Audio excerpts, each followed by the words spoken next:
My name's Mindy Ellis, the sculptor for the inductees for the National Baseball Hall of Fame. This particular one is Mike Schmidt. It's one of the first plaques that I did for Cooperstown in 1995.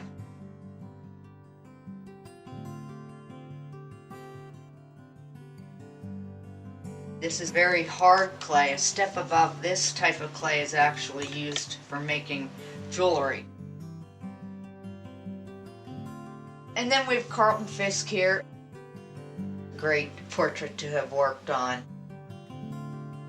The clay that I'm going to put on is only going to protrude probably no more than from the very back of the plaque to the front, no more than 3/4 of an inch to an inch. And then of course we have Cal Ripken. So cool to see him get into the Hall of Fame. Even his cap was interesting to do. This process that I have will take me anywhere from, it depends upon the player, it could take me a week, it could take me 2 weeks, it could take me 6 hours. Goose gossage, lots of facial hair, lots of wiry, wild mustache hair to do.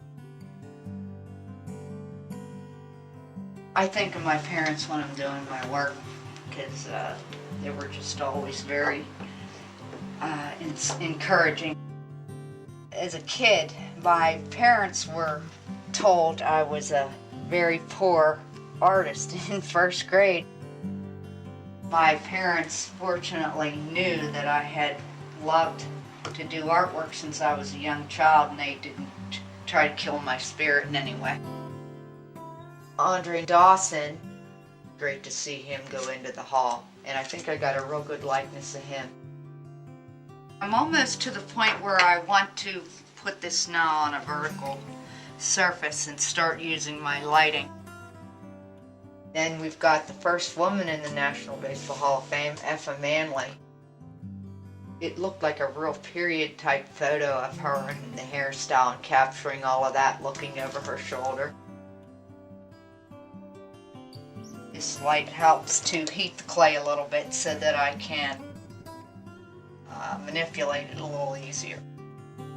Tony Gwynn, working on his smile and his lips and getting his cheeks and his features right, because there wasn't a whole lot of bony structure, very few lines on his face. Right now it just looks like a bunch of bumpy clay that a preschooler did. However, to me, I already have a sense of the beginnings of a face here. Dave Winfield, just a very neat way he was looking in the photograph out and trying to capture that in his eye. It's not a flat picture in a frame. Think about a coin, like a quarter in your wallet. If you were to touch that quarter, that face actually comes forward to create a three-dimensional image. Kirby Puckett seems like such a sweet guy.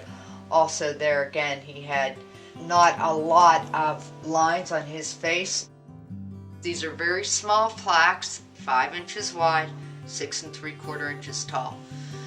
So I have a very small space with which to bring this image forth using the light and how it rolls over the clay to create that depth and up front and back, and ultimately the likeness of the player. I was there at Cooperstown in 1998. The halls are almost like you're in a church, just a beautiful museum to go through.